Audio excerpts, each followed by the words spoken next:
apologize for being late tonight. Our closed session lasted a little bit longer, and we welcome all of you here tonight. We're so happy that you came down to our lovely council chamber. We hope you're enjoying the artwork, and thank you everyone at home for watching. May we have the roll call, please? Councilmember Peterson. Here. Councilmember Termini. Here. Councilmember Bottorff. Here. Mayor Harlan. Here. This meeting is cablecast live on Charter Communications Cable Television Channel 8 and AT&T Uverse Channel 99, and is being recorded to be rebroadcast on the following Wednesday at 8 a.m. and on Saturday following the first rebroadcast at 1 p.m. Charter Channel 71, Comcast Channel 25. Meetings can also be viewed from the city's website, www.cityofcapitola.org. Our technician tonight is Scott Gray. As a reminder, please turn off your cell phones during the meeting, and please sign your name on the sheet at the podium if you'd like your name spelled correctly for the minutes. But you don't have to do that. May we have the Pledge of Allegiance now? Everyone, please stand. I pledge allegiance to the flag of the United States of America and to the republic for which it stands, one nation, under God, indivisible, with liberty and justice for all. We have a couple presentations, and I actually was going to start with the Children's Cancer Awareness and Jacob's Heart. And we have some lovely brochures and pin and some information from Jacob's Heart. Is there a representative that would like to come up? Yep.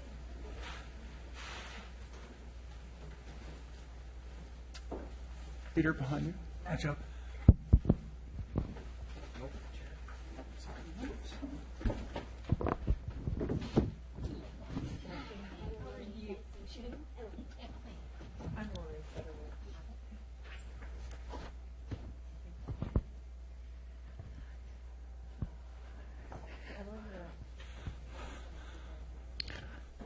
And as if you don't know, I'm a registered nurse. And this organization is very, very dear to my heart. Whereas, while Capitola takes pride in its place in the lifelong memories of many families, the chance to build those memories can be cut short by childhood cancer. Whereas each day 42 children in the United States are diagnosed with cancer, and more than 40,000 children undergo treatment for cancer each year. Whereas cancer remains the leading cause of death by disease among children, more than asthma, diabetes, cystic fibrosis, congenital anomalies, and AIDS combined. Whereas families of children with cancer in the city of Capitola receive essential services from Jacob's Heart Children's Cancer Support Services, a local organization that has gained national awards and recognition for improving the quality of life for hundreds of local children with cancer and their family members. Jacob's Heart holds the memories and honors legacies of hundreds of children from our local community who have been lost to cancer. The oncology department at Lucille Packard Children's Hospital at Stanford has worked closely with Jacob's Heart for the past 19 years as a trusted community partner in providing family-centered care that addresses the emotional, practical, and financial struggles of families and children with cancer in Capitola. Whereas Capitola urges its residents to recognize the impact of pediatric cancer on families within our community and to honor local children whose lives have been cut short by cancer. Now, therefore, I, Stephanie Harlan, Mayor of the City of Capitola, hereby declare September as Childhood Cancer Awareness Month in the City of Capitola and honor Jacob's Heart Children's Cancer Support Services for 19 years. It doesn't seem that long. I remember when you started. Outstanding support. So I don't know what else I can say, but you provide such wonderful services. Thank you so much. Okay, we'll be so brief. You can speak as long as you want. Oh, thank you. My name is Lori Butterworth, and I started Jacob's Heart in my kitchen up the road here in 1998. And the first declaration of childhood, was that the year you were born? No, 1 year later, 2 years later. Yeah. So since then, we have supported hundreds of local children with cancer and thousands of their family members. And one of my absolute heroes and dear friends in life is Emily Erickson. And I kind of put her on the spot and asked if you would just tell a little bit about your story and how you love Jacob's Heart would be great, too. Yeah. I was diagnosed with leukemia when I was at the end of fourth grade, and then I went straight to the hospital.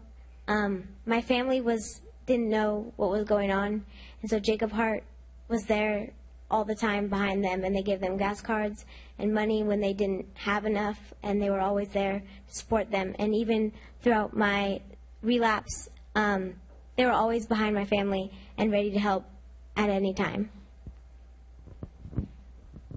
So that's what we do. We really truly believe that when a child has cancer, the entire family is in need of support. And I cannot tell you, we could not have a better community here. This community has supported Jacob's Heart for we're going on our 20th year. So please go to our website, attend events, support us. Thank you, Vice Mayor, he's always just a big, contributor. So I'm just so grateful to each and every one of you and the city for the ongoing support. And unfortunately, it will be needed for years to come. So thank you. So let's all celebrate Emily and all these children who are so heroic. Thank you. Yeah. And the really miraculous thing about the work is it wasn't being done before. We have a whole community in Santa Cruz County with very limited pediatric cancer support for the patients and their families. So you filled a need that was so needed. And it's actually even rare across the country. There are a few organizations and a few communities that do what we do, but it really is. People don't really think about it. So when Jacob was first diagnosed, I remember getting the news and thinking, oh my gosh, kids get cancer? What? Are you kidding? I just didn't realize. And so once people start to realize, families don't have to feel so isolated. So Jacob's Heart really is, we've won national awards for doing a holistic set of services, and it's based on years and years of experience now. And if you all remember Maslow's hierarchy of human needs, how we all have like our fundamental needs of survival, and we do basic things like rent assistance, rides to treatment, like Emily said, gas cards. We have homeless families who have a child with cancer, and not in Capitola, but in our county. And it's unheard of. So we take care of that, and we move up that pyramid to the sense of love and belonging, sense of community, a sense of connection among other people. And then we work on emotional well-being when the counseling comes in. And at the top of Maslow's pyramid, he talked about self-actualization, and at Jacob's Heart, we just call that hope, because you can go on with hope, regardless of things that happen to you, as long as those other pieces of that pyramid are addressed. So that's what we've done, and I urge you to learn more about it, learn more about the lives of these children, and it will inspire you. And I just want to say to our new chief, you've moved to an incredible community, an incredible county. When we have needs, people get together and they form an organization like this, and then they just take off. And we have done incredible things in this county together. Absolutely incredible things to provide services and support to people and children and just so many things. So thank you so much. Can I say one more thing? Yeah, I promise. Give me a microphone. So in 1999 in the park, do you remember when Harley Davidson was where Liliana's Italian restaurant is now, right? That Seabright, where that, okay, so that Harley Davidson, we did the first Kid Rageous Carnival there in 1999, and we passed a petition around that parking lot for the then Governor Gray Davis, remember him, to declare September Childhood Cancer Awareness Month in the state of California. That happened here in Santa Cruz County. We did that. And I just told Emily that, and she didn't even know that we were first to do that. So in your packets, there's a copy of the original proclamation. We made copies for you. That was signed by then Governor Gray Davis, and Bruce McPherson, who was our state senator at the time, walked it into him. So this is how far back it goes. And we're pretty proud of being the first organization to have that declaration happen. And now, every year, it's national. It's even going international. So we have a lot to be proud of in this community. Thank you for everything. Thank you all. And write a check. Write a big check.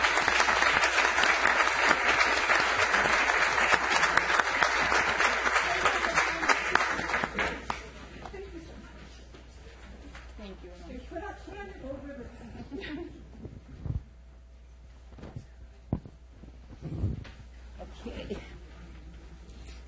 The begonia people.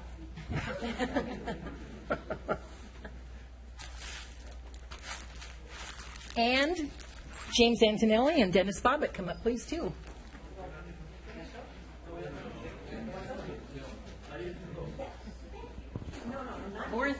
The more the merrier. Come on, folks. Photo op. Cameras out. History in the making. It's an historical moment for Capitola and all these people that have worked so hard on Begonia Festivals for so many years. You want to give everybody a city pin? You get to be official members of the city with your pin. She has a... Oh, okay. You have one already, don't you?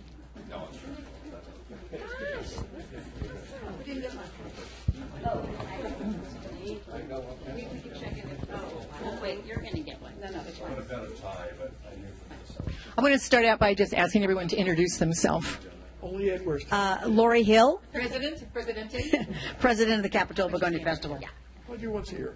Marcia Yalich. I'm the sand sculpture contest. You are the sand sculptor. Hi, I'm Taya Luton, and I am the Nautical Parade Chair, and we have 12 floats this year. I'm Dave Payton, I lead the logistics team. Hi, I'm Linda Wadley, and I'm in charge of the Begonia mural this year, the community mural. Willard Schwartz, Movies and 4th of July Parade. Willard Schwartz. And Robin Gordon. I work with all these wonderful people in a last Begonia Festival. James Antonelli, raised at the Begonia Gardens, Santa Cruz. What are you doing now? I'm a sales rep for Surf Products. Do you grow begonias still in your house? Tomatoes. Dennis Bobbitt, Linda Bobbitt's husband, Aunt Nellie Brothers, Begonia Gardens. Do you have begonias in your yard? Yeah, oh yeah, a few. Hanging ones? Yeah, oh yeah. He'll sell you some seed. Ron Catley, and I do what most of these people tell me to do. Yeah. Juanita, and I'm a volunteer, and I have begonias growing in my house. Thank you all. Thank you all.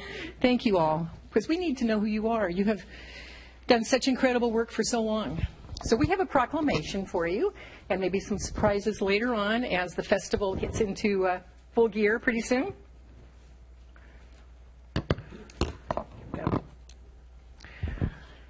Whereas floral bulbs were planted in Capitola since the time of the founding of Camp Capitola in the 1870s, whereas begonias thrive in Capitola's mild climate, growers surrounding Capitola Village engaged in begonia production since the 1920s, and these local nurseries grew and supplied tubers for gardens around the world.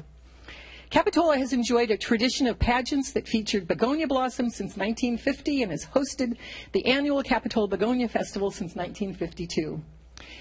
Internationally known local growers Brown Ranch, Antonelli Brothers, Vetterli, and Reinelt generously supplied begonia blossoms for the festival. Begonias brought enjoyment to thousands of people during each annual festival, uniting the community in decorating floats and hosting events and having lots of parties. Capitola was officially designated as the begonia capital of the world by Governor Ronald Reagan in 1967, and mail from Capitola was canceled with that motto into the 1970s.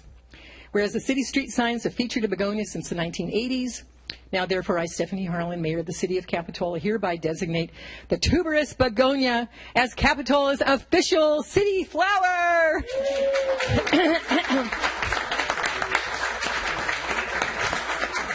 And I encourage the residents to grow and display these beautiful blossoms. So I want to present this to you and to all of you. And thank you very, very much. And if there's anything any of you would like to say, this is your opportunity. We have an audience and people at home. And just what are your feelings about you'd like to share with the Begonia Festival? I think I'll start with these folks down here if they have anything they'd like to say. Very happy to be part of it. Yeah. Me too. Yeah. Not really. I'm not Skip. Skip was my father. Skip. Yeah. But I was raised in Capitola, and basically my whole life I saw the floats and I saw the workings of everybody, and I think it's an honor that you guys made the flower, you guys' flower of the city, and that's great. Hi, I'm Robin, and I lived here quite a long time ago, and you could see the Begonia plants all year long. Beautiful area here, beautiful. Now we're getting our little pen. Thank you. I'm Willard Schwartz. I've only been here since 1912, but excuse me, 2012. But I've been around. My son has been in here for 10 years. I was aware of the festival, but I didn't know what it was until I walked in to volunteer, and Lori was the president. And I realized at that time, this isn't about flowers. This is about a weekend. This is about an event that's basically, at that time, was world famous. So I'm just glad to be part of it. So I'm sad to see it leave. So. My husband and I moved here about 5 years ago, and when you move to a new community, you always want to try to meet people, new people, and get involved and find out what everything's about. And I had the same experience. I went to join to volunteer for the Begonia Committee, and such wonderful people, wonderful memories, and such a wonderful event. And it's really close to my heart, as I know it is so many of ours, and I'm thrilled and honored to have been a part of it. My family lore is that I was here during the first Begonia Festival as a one-year-old. So, true or not, I find this last one a bit nostalgic, and so I'm certainly enjoying and the pleasure of working with these people. Thank you. How do I follow all this? I want to extend a warm welcome and know that you all are invited, even though you haven't signed up yet. We still expect you to come on down and have fun that whole weekend. Saturday, if you want to help us apply flowers, we have a mural, and we have float builders who would welcome the public to come on in and help us out. So don't delay. It's the last day to play.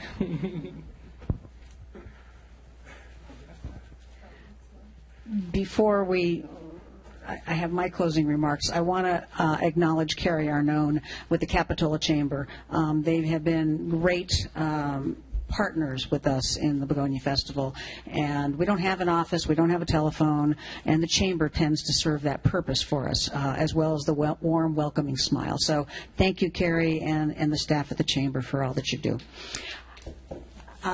First off, I am moved beyond words that both James and Dennis are here tonight. Unfortunately, we don't have any representatives of the Brown Ranch, at least none that I recognize out there, because really this is all about what you folks did and what you started in this community. And I am deeply moved that you're here. I had to write my comments down because I was afraid I was going to cry. Thank you, Council, City staff, for honoring the tuberous begonia and all that it has meant to the city of Capitola. We are here to commemorate all of the begonia-related traditions that have been at the heart of the community of Capitola for over 65 years. It is with a deep sense of gratitude to the begonia-growing families that invited all of us to enjoy the spectacle of their begonia-growing fields, the sheer beauty of lath houses filled with flowering plants, Dennis, and to pick their precious begonia blossoms for our events. All of this will be deeply missed. The Antonelli family retired several years ago. The Brown Ranch family, now known as Golden State Bulb, is retiring this year. This will be the 65th and final Capitola Begonia Festival. We've been an all-volunteer independent organization for over 50 years. Legions of volunteers and community organizers have been committed to perpetuating this community tradition. Mayor Harlan has been a part of this. Her picture is featured in the Capitola Begonia Festival history book. Thank you to all the volunteers that are here tonight. We're a small but very mighty group. And thank you for this really feel-good moment. Our communities need more of these. Join us Labor Day weekend, starting with Thursday night concert, and experience more feel-good and thankful moments at any one of the festival's 15 family-friendly and free events. And again, thank you, Council. Thank you, staff. It's an honor. Thank you all very much. And we're going to have fun this year. Fun this year.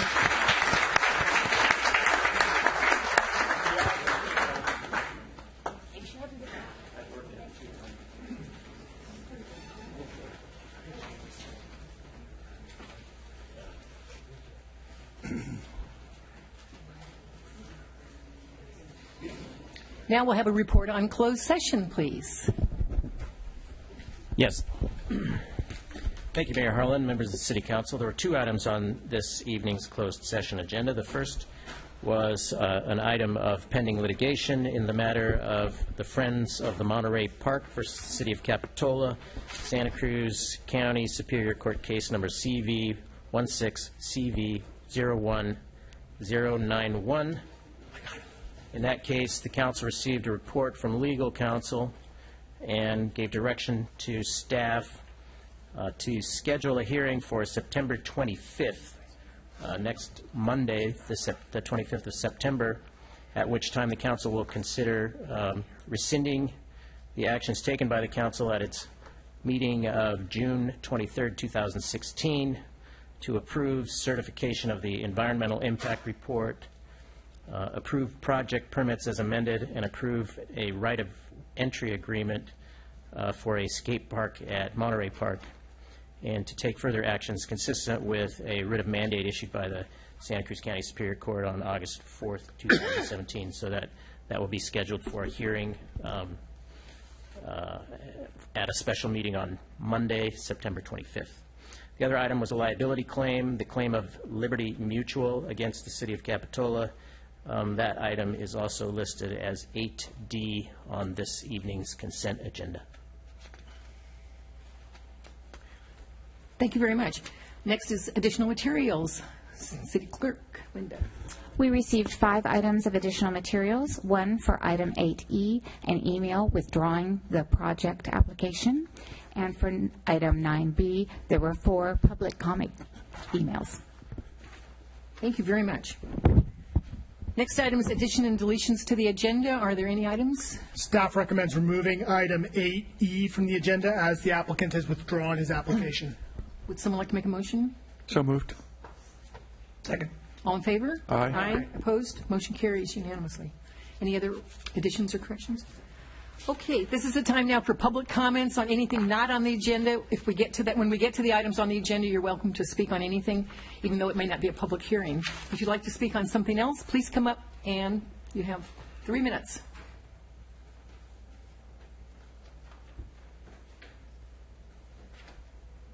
Good evening. Jeopardy, huh?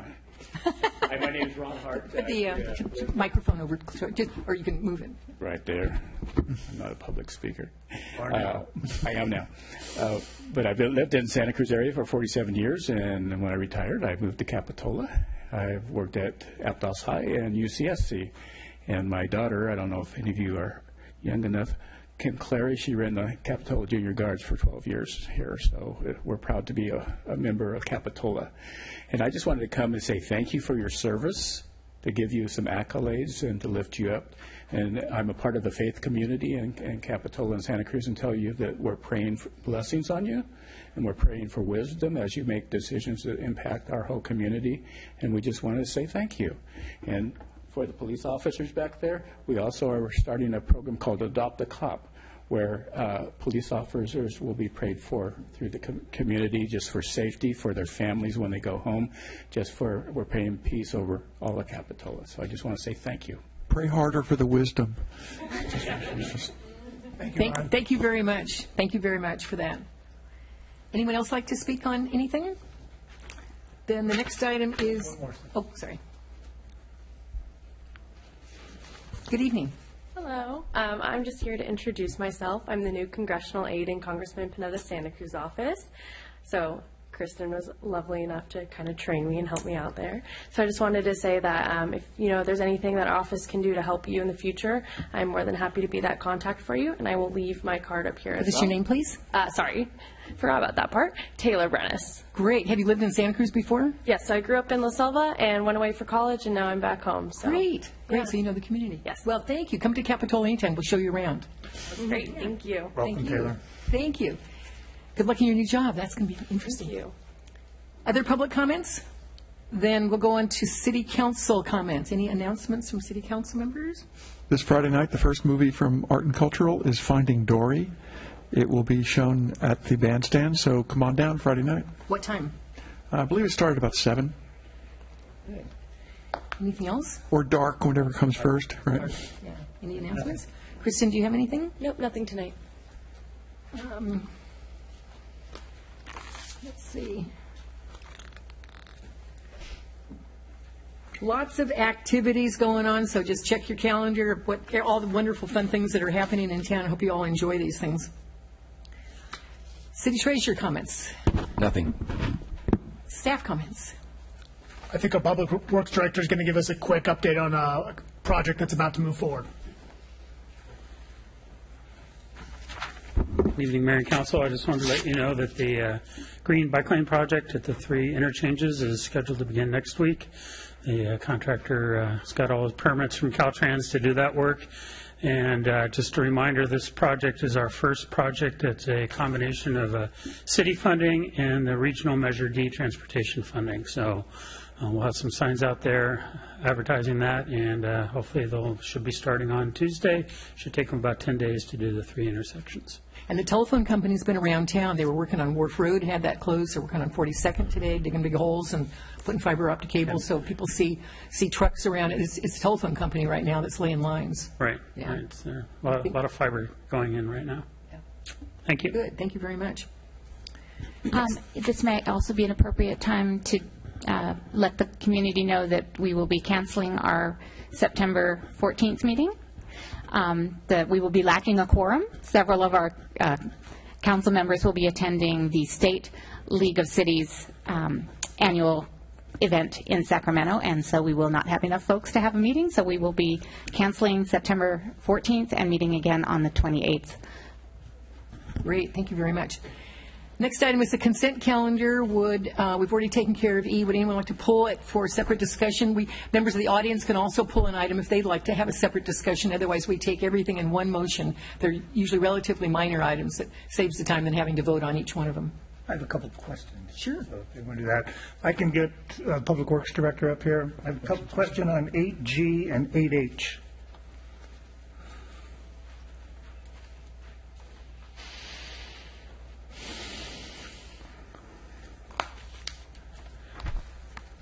Hi, Steve. 8G, the electric charging stations. I'm assuming those are level 2 chargers because of the cost that's going in there that we're replacing. Yes. Okay. Yeah. And in the notes you put that we're going to tie the charging fee in with the payment fee. I know that they normally won't take money after 8 o'clock at night. Is there a way that those can be wired that they can charge at night? I'll find out. I don't believe so. Oh, they can still charge at night. The payment has nothing to do with turning them on and off. So what we're going to do is we're going to be charging them through the pay stations. Right. And But I thought they wouldn't accept money after 8 o'clock at night. the pay stations won't. Right. But the meters will still be able to charge. Okay. Yeah. Oh, so we're going to collect the fee for parking through the charging Yes. machine. Okay, that was my confusion. Okay. No. We're charging the fee for charging through the pay stations. Okay. So There'll be free charging at night. So they have to. I was under the impression they were going to pay on just through one machine. What? I was under the impression they were going to pay for just through one machine. It would have to pay the pay machine and the parking. No, I'm No. confused. Just the pay station. Yes. Okay. But the pay stations don't take money after 8 o'clock. So, yes, now everyone knows free charging after 8 o'clock. Thank you. I'm supposed to be. We're going to put that on the scroll. I'm okay with free charging. Okay. Yeah. So right now we don't charge anything for the charging. You have to pay for the parking That was a new. space. That was a new provision to generate. Yeah, that but it's revenue. only going to be for the 8 hours that you have to pay for parking, which is when most of the charging occurs. You know what? If you want to park there at night, you should get a free charge. I'm fine with that. Thank you for clarifying that. And then thank you for advertising that. Thank you. The next one, let's go to Soquel Creek. Back in May, we did a trial planting of the tule. Remember that? Back in May to stimulate the Tidewater goby? Yes. And I think in my recollection, we had that got all washed out because of the... No, I think they're still there. I mean, I have been there for a couple Well, of I got to tell you, they're not there because when they were planted, I went back like after the first. We had problems because of the rains. It all got washed out. No, they got planted after we closed the creek this year. Okay. So they've been planted since May. Since May, okay, because Yes. the ones in May were gone, and that was my question was, are we going to try to replant those again? Yeah. And so were they, because they were originally planted up by the Stockton Bridge?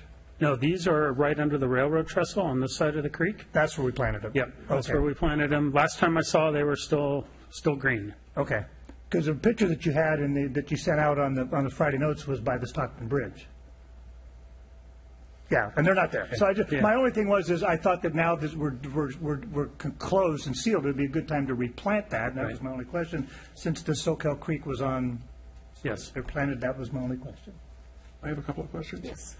First of all, on the item that was pulled, I would hope that our planning department has taken to heart the message that was given to us by the legal firm that challenged this and the points that they enumerated, and they should consider them carefully. I know that the application's been pulled, but it seems like Mr. Parkin has shown us some exposure we have, and we should learn by that, even though we're not going any further with it. And secondly, regarding the creek, I saw the new planting. The only downside of the new planting is it has closed off the only public access we have to the creek. I would like to consider in a future agenda item that we establish another public access where I know we have a public right-of-way, which is at the end of the path to the creek path from Riverview, and just have a place where locals can put their canoe out or raft or whatever they use to paddle down the creek, rather than the place that used to be under the trestle with a little gate that is no longer accessible because of the lovely reeds we planted. So, Thule, sorry. Unintended consequences, but thank you. Thank you. Any other comments? Right, that's it. Did you make a motion to adopt the consent calendar? So moved. Okay. There's a I just made a motion. I second it. I'll Okay. take either Any end. other discussion by council members or staff members or members of the public? Have any questions about any of these items? I'm going to abstain on A because I missed that meeting and this is an item of the minutes. All in favor? Aye. Opposed? Motion carries unanimously. Thank you very much. Next item are general government and public hearings. So the first one is item A, consider Capitola Village special permit for this winter. Good evening. Good evening, Mayor Harlan, council, staff. I'm here to present some information. You have the staff report that was delivered as part of the package some time ago. I'm here to present some information and specific details with regard to a new special event application that has been presented to the City of Capitola for what is now going to be called the Ice Skate Capitola. That's the first change I want to introduce. Rather than in your staff report, it was referred to as the Capitola Village on Icy special event permit. I learned today that a beautiful logo that you can see on the screen there, and the new name of the special event, if the permit is granted, is Ice Skate Capitola. The Capitola Wharf and Business Improvement Association, the BIA, has delivered this special event application, and in conjunction with the Capitola Soquel Chamber of Commerce, they are recommending that the review has taken place, and the police department is recommending or asking for your recommendation with regard to the special event permit for the Ice Skate Capitola. Some specific information about the event that will take place from December 15th through January 7th. So during the holiday season down in Capitola Village at the Esplanade. The plan calls for to erect a synthetic ice skating rink in Esplanade Park from December 15th, as I mentioned, 17, through January 7th of 2018. The purpose of the event is to provide residents and tourists with the holiday activity and draw more customers to the village businesses during this relatively quiet period of time, with the exception of the occasional bad weather in the Capitola Village during the holiday season. The rink, some of the specifics about the rink, and the map that is displayed for you is an overview, obviously, of the Esplanade, and specifically where the placement of the synthetic rink would be located there on the Esplanade. It is a plastic polymer-treated synthetic rink. The lubricant that is applied to the rink that allows for the free skating on the synthetic surface is a food grade lubricating solution that is biodegradable and not dangerous to the environment at all. The actual vendor for this rink I did some research, it's the largest vendor in the entire United States. So they will, if approved, come into our area in Capitola and erect this rink on behalf of the City of Capitola based upon the permit. The rink itself is 30 feet wide by 40 feet long. When you look at the map there, it is set up 8 feet west of the bandstand and 17 feet south of the Santa Cruz County sanitation pump. I want to thank Steve Jessberg for doing some research on my behalf, on the city's behalf, in contact with the county to make sure that this thumbprint doesn't interfere with their facility there. And in fact, they have told us that it does not. So the proposed layout there is on the screen for you to look at. The next picture I'm going to show you is a picture of an actual synthetic rink. I wish I could tell you which city this is. I don't know. But this is very similar in design to what would be erected there in the village if this permit is approved by council.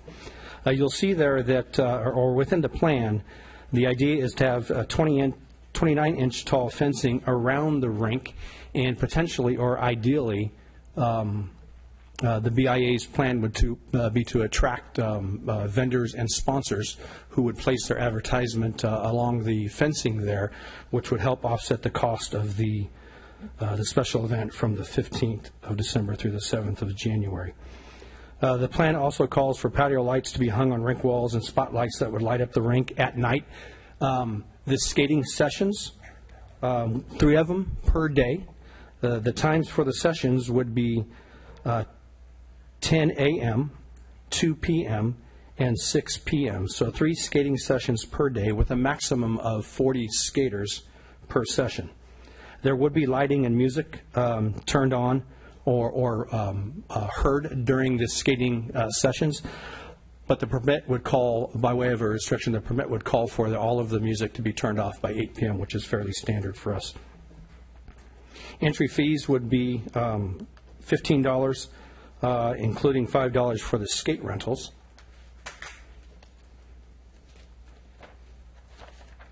The rink vendor is Events and More. I mentioned that they're the largest in the United States. If you're wondering the name of the rink vendor, it's Events and More. They would have staff on site to set up and dismantle the rink and operate the skate sessions, including keeping the area clean. They would also secure the equipment during the off hours in a facility that they bring on site, a temporary facility to secure the skates and other equipment that is not used during the off hours.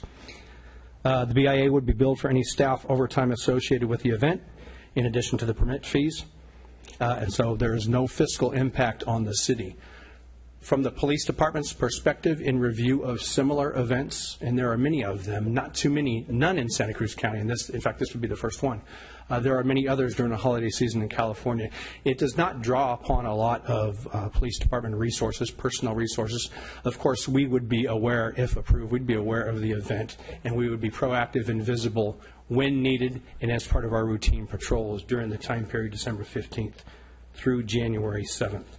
I would like to recognize and not introduce, everyone knows Kari Sid from the BIA. She's here to help me answer any questions that you might have with regard to this permit application, and I'm happy to answer questions. Are you concerned about graffiti? I'm not concerned about graffiti for a couple of reasons. We don't see too much graffiti down in this area anyway. I think that if the fencing, 29-inch fencing, is around the rink, and there are some banners that are displayed as part of that fencing, I think that's going to be a deterrent to the graffiti. Of course, if juveniles, for some reason, are attracted to the event, there's going to be a large number of spectators and participants. I think that would also be a deterrent to graffiti activity. So at this point, I'm not concerned about it. Any security concerns at night? No. Would they, and if there were, could we ask them to provide a private guard for it? That could be a condition of the permit for sure. Have they had any problems with these in other places at all? I've done a limited amount of research, specifically in California, Northern California and Southern California. I did not find any concerns from the police department or other city officials with regard to these types of special events, no. Other questions, Ed? One question. I only had one concern. I was looking at the map. There was a walkway, a rubber mat walkway that looks like by the benches, and it was only 12 inches wide, and I was just wondering why it wouldn't be larger than that, if there was a reason. It seems like 12 inches is awful narrow to walk on. The rubber matting, I apologize, I don't know the exact dimensions of the rubber matting. You said 1 foot. it would need to be large enough, and maybe I'll ask Kari to provide some information on that, but it would need to be large enough for the travel of more than one person wearing skates from where they don the skates until the entrance to the rink. And so I think that 1 foot might be a little bit thin. I agree with you, Councilman Bartow. That's all that my drawing would allow me to do, pretty much. But I can get whatever kind of matting we need. We will be providing that. The vendor would not be providing that, but would be. I just think if it was 2 feet, I mean, it's kind of hard to walk on 12 inches. That was the only. Otherwise, it looked. Yeah, we can expand the rubber matting, no problem. Other questions? Yes. Are we charging them anything for the special event permit? The standard fees for the event permit, and then if approved by council, the requirement for additional permits. For instance, I believe a coastal permit would be required, amplified music permit. I think it's $31.78. I'm just not seeing necessarily that we're going to incur any costs on this, and I think in the spirit of trying this out, maybe we should not charge the BIA anything for this special event permit. Madam Mayor, Councilmember Termini, we've been down a long road in terms of charging for special event permits, and it used to be a practice of the city to waive special event permit fees, and in the end, we ended up waiving special event permit fees for everyone. I think that there's a fair argument that nearly every special event, whether it's the Capitola Public Safety Foundation or the Chamber of Commerce or the BIA, could make that their special event was deserving of a waiver of fees. I understand, and I voted in favor of charging all those fees, believe me. But that was more to do with us incurring costs. I mean, there's no doubt that the Art and Wine Festival incurs tremendous costs in the city. But something like this is so benign, so small, and it's a tryout situation that I just don't see where we're incurring any costs with this happening. Staff costs. There'll be public works costs. In what way? Well, there's going to be more people. More trash to 40 empty. people, and definitely trash. We're always impacted by trash. I mean, it may not be the entire value, but You know, we don't charge Pizza My Heart for trash, so. What about a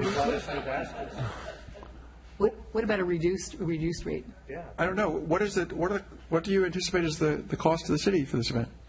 Madam Mayor, Councilmember Termini, so the special event permit fees are relatively minor, and I think, I don't know if they were estimated in the staff report, but I don't think that they would be too significant. My suggestion, if you were looking for a reduced fee process, as the chief alluded to, this project would need a coastal development permit, which would be issued by the Planning Commission. And in general, to get in front of the Planning Commission, it runs approximately $2,000, $1,000. So that is a fee that they would be paying, and without messing with your special event and sort of setting a precedent about waiving the fees, you could direct staff to process the coastal development permit pro bono, which would probably have a more significant impact on the applicant. Sounds great. Other questions? This is a public hearing, and anyone in the audience have any questions about this Ice Skate Capitola program? Good evening. Madam Mayor, Council, Bob Edgren here. Did have some questions and concerns. Number one is the insurance. I'm sure that has gone an issue that should be addressed and brought up.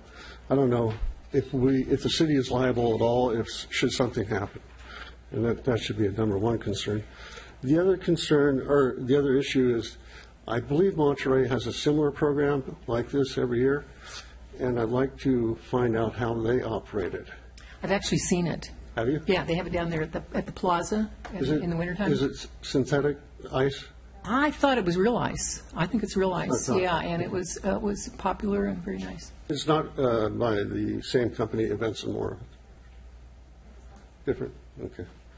The other thing is, I've been in rinks like this in a foreign country, and one thing I noticed is they always set a time frame apart for young kids. Because when you get young kids out there, say under 8, and older teenagers and adults, the little kids get clobbered. So I would recommend taking, what's the session, 2 hours? Taking maybe the first 30 minutes for little kids, just maybe under 8, something like that. And that could be handled by the group, I guess. That's all. Thank you very much. Would anyone else like to speak on this issue? Now close the public hearing and bring it back to the council. Okay. Oh, what? Maybe not. We'll take another public comment if you'd like to speak. Sure. Thanks for having us, and thanks for entertaining this idea. I'm Kari Sid, and I can address some of the questions that came up just from the last comment, specifically around the ice skating rinks in the area. Monterey does do a real ice skating rink, and it was sponsored by private, not by any other public or nonprofit entity, and they will not be having it this year. It is the first year that they will not be having one in a very long time. It has to do with construction that the city's doing in an area where they use for something else, and they're going to use the area of the ice skating rink, and that hotel needs it this year, and so they won't be having that ice skating rink. They're doing a major remodel there. They're doing a major thing, yes. So that's one area. And I did talk to the folks who brought that ice skating rink extensively about how they did it and about their liability. The company that is doing the rink is actually hosting the entire rink. They're setting it up, they're bringing in staff, and so they will carry the liability and name the city and the BIA and the chamber in their liability clause. If they did not do all of the support systems, we would have to have secured our own insurance, and so that we are not doing that because we're having them handle the whole thing. I appreciate you guys considering this year. Thanks. By the way, did you have any other great ideas that you were talking about doing? And this is the one that everybody liked the best. Do you have any other ideas you could share with us that you're thinking about? I have alternatives should you say no. Okay. Thank you. Would anyone else like to speak? Then close the public hearing and bring it back to the council, Mike. I've been dying to see this happen for about 10 years, and seriously, until they came out with a synthetic surface, it was not economically feasible, and Kari's done an amazing job spearheading it. I would move this recommendation in addition to waiving the Planning Commission fees for the coastal permit. And I would also, as a sidebar, say that if the council goes forward with the redesign of Esplanade Park, and this is successful, there could be a significantly larger rink in the years to come. So, motion on the floor. We could free plummet for ice. Do that too. Someone like to second it? I'll second that. All in favor? Aye. Opposed? Motion carries unanimously. Thank you very much. Good luck. We're looking forward to it. Something new and different and innovative, and I think young and old will have a good time doing it. It's like this is the chief show tonight. Yeah. Good luck. Okay, B, red light photo enforcement contract. Very exciting topic, but very important.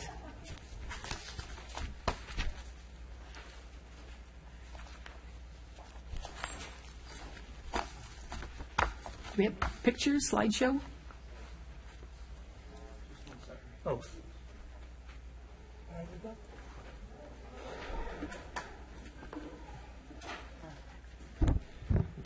Mayor Harlan, Council, the second item that we are going to present this evening is consideration for extending our red light photo enforcement contract. Our recommendation is for Council to approve a 2-year extension of the current 5-year contract, which expires in December of this year. As you're well aware, the City of Capitola has operated a photo enforcement program beginning with the intersection of 41st and the main entrance to the mall, and currently that intersection as well as 41st and Claire's since 2005. The 2012 agreement was extended, as I mentioned, by 5 years. Began in 2005. 2012, Council agreed to extend it by 5 years. And the contract allows for a 2-year extension option if approved by the Council. And our recommendation of staff is that we approve, that you approve the 2-year extension for the photo enforcement program. For many of the reasons that Sergeant Andy Daly, by way of a PowerPoint presentation, is going to discuss with regard to the program itself, how it works, basic introduction of how it works, or probably a reminder for most of you, and then the clear data and our clear opinion on the police department side with regard to the safety of those intersections as a result of the program that's been in existence since 2005. So I'd like to invite Sergeant Daly to the podium to do the PowerPoint presentation. Andy. Thank you very much. Good evening, Sergeant. Good evening. Mayor Harlan, Vice Mayor Torini, and council members and staff. As you know, I'm a sergeant with the police department, and I'm here tonight to discuss the presentation of the red light program. I'll start with a brief overview. We'll talk about the locations, current locations, some of the statistics concerning collisions prior to the installation of the program, and then we'll talk about since the installation. We'll look at the violation overview. We'll talk a little bit about the fines and the court fees, some costs associated with the program, and then a conclusion. So, get going. That's probably fine. Okay. So, real quick, a little background is that, I mean, obviously for Capitola, traffic remains a major concern for our community. The police department works towards the philosophy, we call it the 3 E's. It encompasses three things. One, the first thing is education. Education is all about the public awareness. This would be a good example of the public awareness. We also participate in state and local campaigns with regards to traffic safety. And then also, education also goes into when an officer makes a traffic stop and gives a notice or a warning to someone. The second thing surrounds engineering, which is working with the built environment towards traffic calming measures. We work with the Public Works Department. The red light program is a great example of a engineering concept. Another example is the stop sign that's over here in front of the police department. That's another engineering concept or design. And then finally is enforcement, which works directly towards changing a driver's behavior. So the red light program actually encompasses all three aspects of our philosophy. Real quick, the chief kind of mentioned that the program started in 2005. The first citation was actually issued in 2007 after some looking at what location would be preferable for the program, and then there's a lot of work to get it set up and actually running. Currently, the city's in partnership with American Traffic Solutions, which is out of Phoenix. And like the chief mentioned, that our current contract was signed in 2012. It's a 5-year term with an option for a 2-year extension.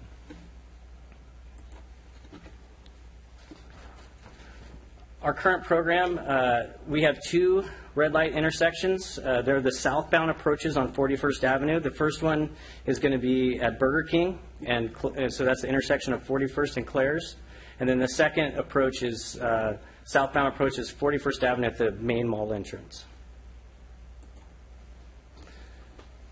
Real quick data as far as on the far left there, you can see this was prior to the red light installation. This is the collision data. And then the next 5 points is what is for this contract period.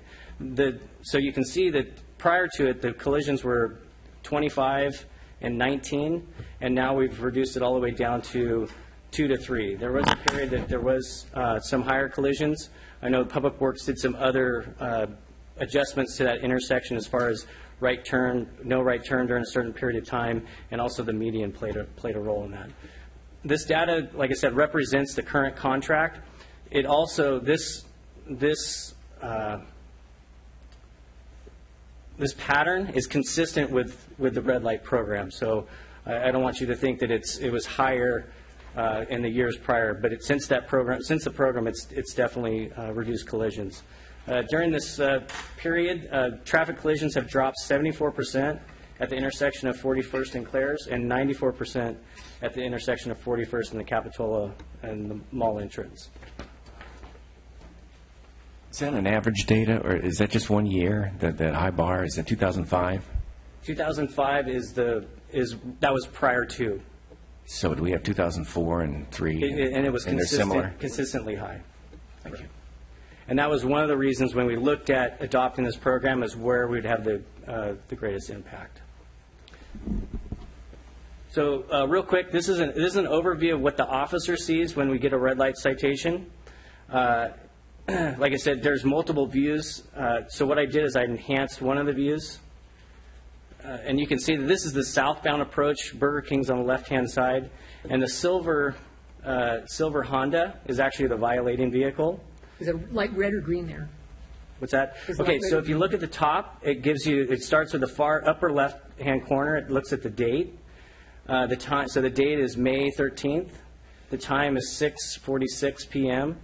And you look. The next thing is it says the speed. So it actually it gives the speed of the violating vehicle, which is 19 miles an hour. And then a phase, the R is for red, for the red violation. And then the R time is actually the time that the light's been red. So the light's been red for 8.6 seconds. And it's a near miss with the bicyclist. So that car went straight, or was it turning right? Straight through. Oh, oh, yeah. Right. So, Almost hit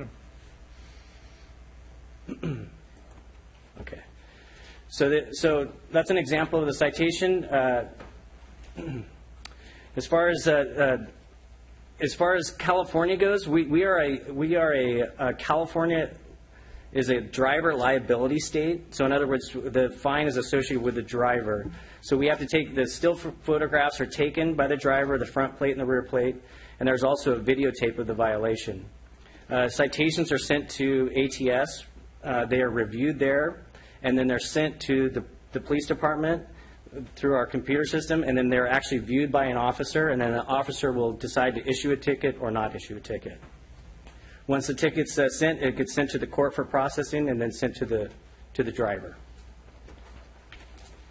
So this diagram actually shows the blue is what we call them events. So when there's a potential violation, we call that an event. They're processed by ATS. Those are the blue marks. It starts in 2011. Then you look at 2016. I'll concentrate there. So for 2016, we had 6,600 events. Of those events, we issued 820 violations. So those are the ones that the officers did. Real quick, as far as the repeat, well, let's see. Let me back up. So this 820 violations represent about 12% of the events. Currently, the repeat offender rate is really low at only 3%. So it shows that that's changing driver behavior. And then another point is since the program started, only 5% of Capitola residents have received red light violations. So I think that's an important statistic as well. Real quick, as far as data-wise, of the 820 violations, 383 were straight through, 311 were a right turn, and then 125 were a left turn.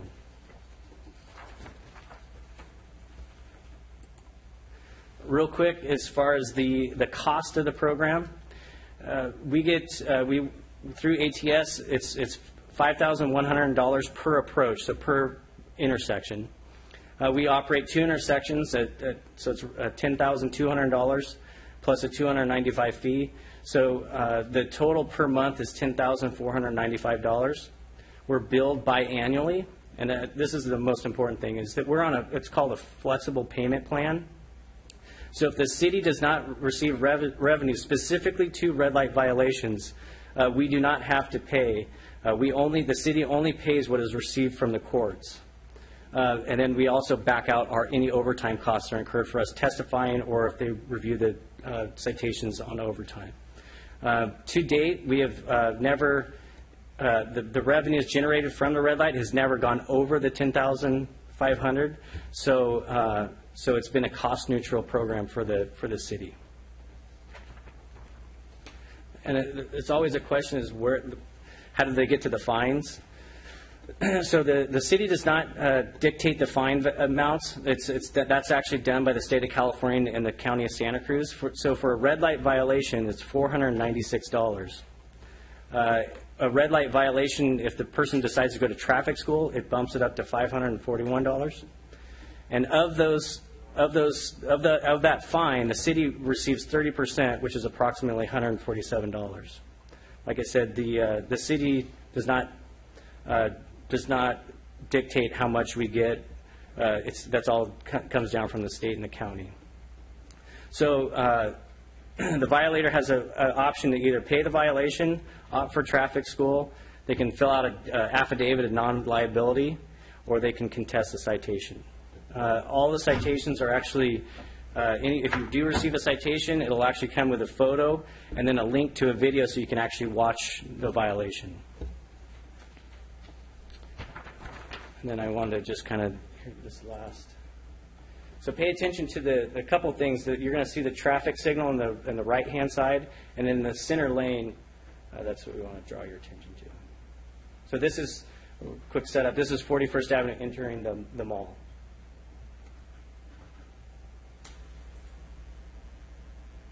Cycles to red. Doesn't stop, turns right. Whoa, whoa.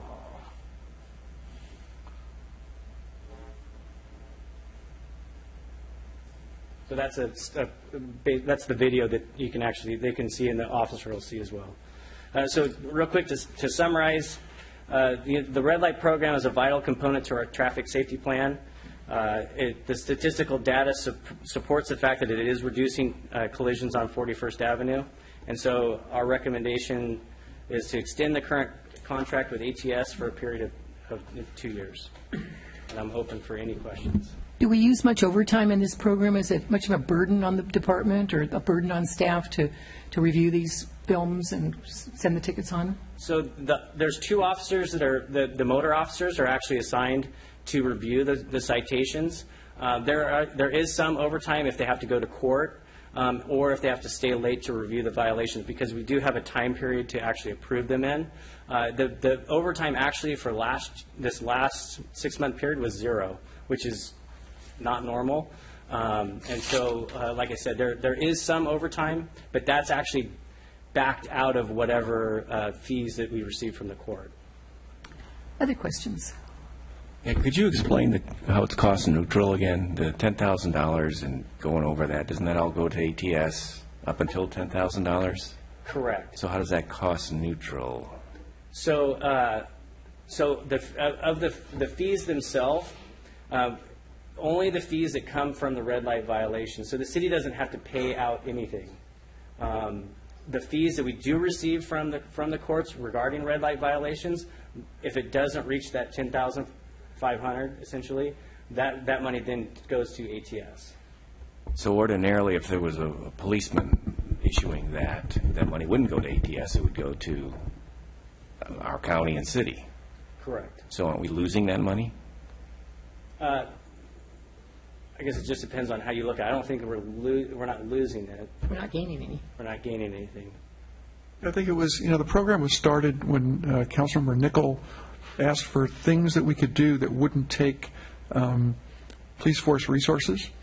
So we would literally have to devote a patrol car to that intersection throughout all shifts to capture these violations. So what we've done is we've improved safety, we've captured violations, it doesn't cost the city any money, and it makes it safer. So that's the revenue neutral part. It doesn't cost us anything, and we catch Right, the so the violations. money we save is the money of not having to patrol that. So instead of paying for the policeman, hourly, whatever. Okay, so that's how it becomes neutral. Yeah. I have a question about the contract extension time. So if it's 2 years now, what happens after that? Do we? So then we would be up to negotiate another contract at that point. Okay. Any other questions? This is a public hearing. Does anyone in the public have any questions about this? This is fascinating to see those videos. Be sure and contact Councilmember Bertrand to show it to him, make a point of calling him, because that's very interesting to see those videos. Yeah. Good evening. Very good presentation. I have a question on the fines for running a red light if it's not in the red light camera. In other words, what would be the typical fine for running a red light in the county somewhere without a camera? Exactly the same. Okay. Yeah, no, it's very interesting. The only other concern I would have was I can't believe this would be the only company that's doing this, and have we searched for other companies that might be more cost effective? Thank you very much. Anyone else like to talk about this issue? Then I'll close the public hearing and bring it back to the council. I have one question. Is there anything on the sign? I know there's a red light enforced camera sign there. Is there anything on that sign, I confess I've never noticed, that tells the people what the fine is? Is it on there? Do you think $500 would make people pay attention? Maybe it is on there and I just don't know it. I've seen them on other ones. I can't say if it's on ours or not. Yeah, I've seen them in Santa Clara. So this is a sign that indicates it does not show the fine amount because the fine amount does change. It has changed throughout the program. How about one that says a lot of money? I don't know. And I will say that red light, red light violations are one of the highest fines there are because of the danger. The hazard. Yeah. You know, I've seen it blink when nobody was doing anything, it seemed like, or when they had stopped and made legal right turn. Does it blink erroneously sometimes? So just, like I said, without getting too technical with it, what happens is that there's sensors as a vehicle approaches, and if it's coming at a high rate of speed, and the system anticipates that it's a probable violation, it will kind of activate and then it'll capture that event. What happens when that event gets sent to ATS, they triage it and kind of wash the ones that aren't events out. And then in addition, there's that further level of triage at our shop, and only 12% of the ones that come from ATS actually get issued term tickets. So just because you see the camera go, the odds of actually a ticket being issued are... Now, is that because the cameras are inaccurate or capturing something inaccurately, or it's just too close to call? Good breaks. No, so the system itself will capture all violations. They get sent then, and then they go through a list of different things, whether or not we have to identify the driver.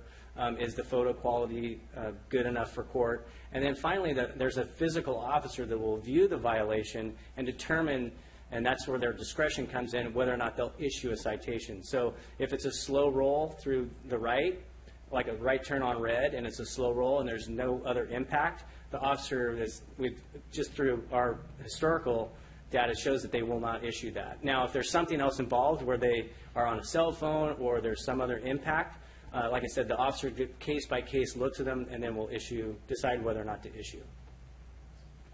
Great. Any other comments or questions? Thank you very much. Very, very good, very interesting. Would anyone like to make a motion? Motion to adopt staff recommendation. Second. All in favor? Aye. Opposed? Motion carries unanimously. Thank you very, very much. That was very good work and very, very interesting, important work. 9C, drones.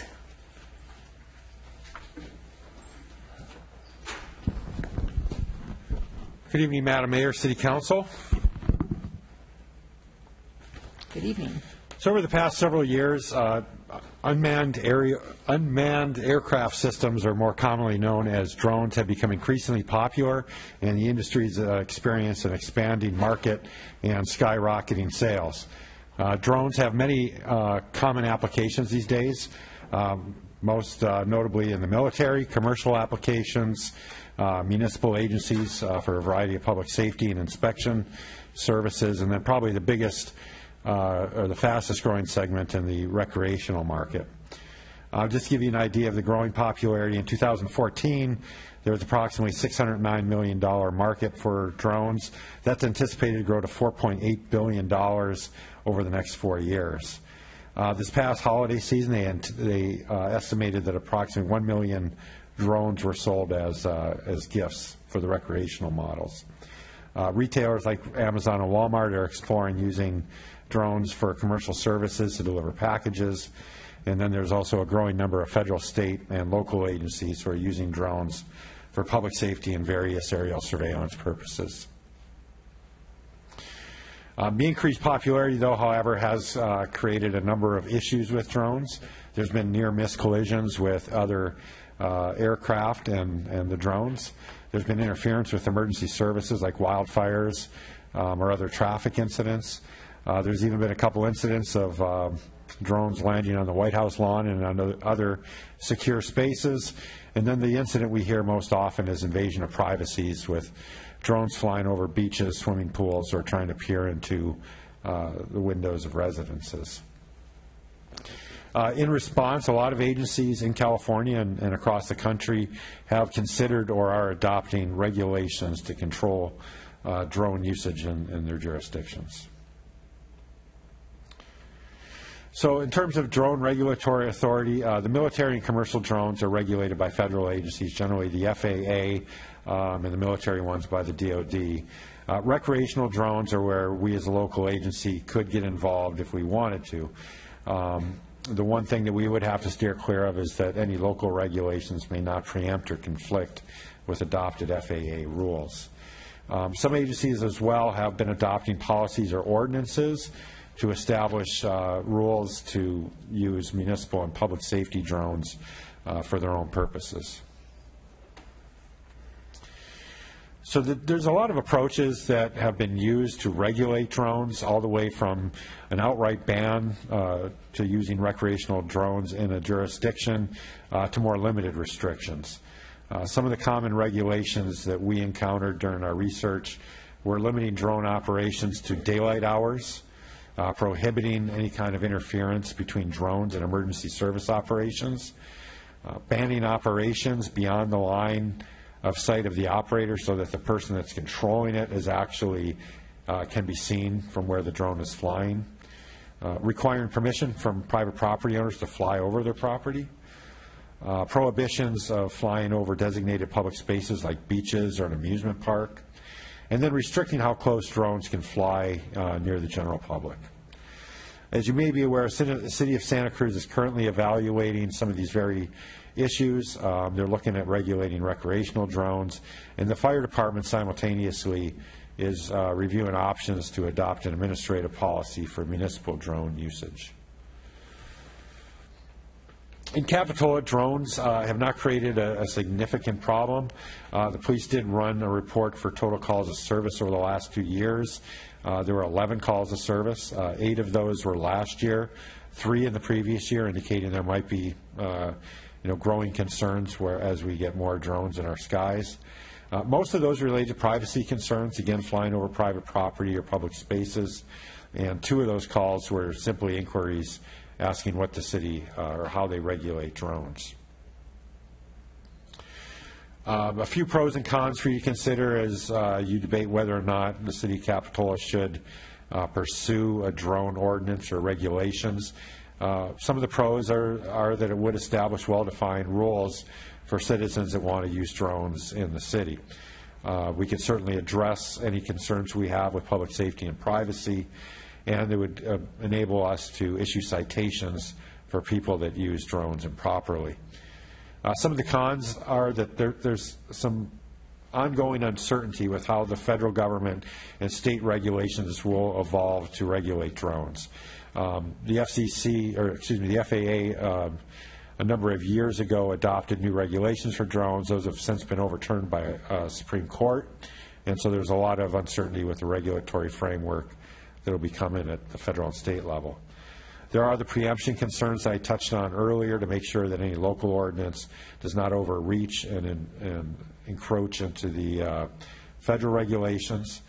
And then perhaps more importantly is there are concerns about enforcement. It's very difficult to enforce these due to the ambulatory nature of the drones. They can very quickly leave a scene, and oftentimes you can't see the operator where they're at. So actually finding that person, issue a citation, can be very challenging. And that, in turn, could set unreasonable expectations from our citizens that think we may be able to go out there and easily cite or stop improper drone usage.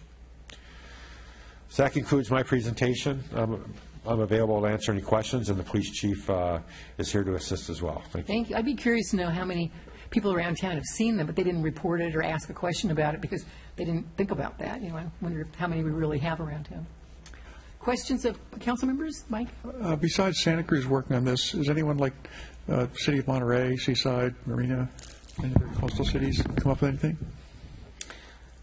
I'm not aware of a city in California that's actually adopted a drone regulation. I wrote the draft that has been kicked around by the fire department for the city of Santa Cruz based on a model that was adopted by the city of Chicago, Illinois, which was kind of considered the template of a comprehensive drone ordinance. Mm-hmm. There may have been cities in the past year, because that draft ordinance has been kicked around for some time, that have considered drone regulations in the meantime. I think the city of San Clemente had actually introduced an ordinance regulating drones in April of 2016, and then never brought it back for final adoption.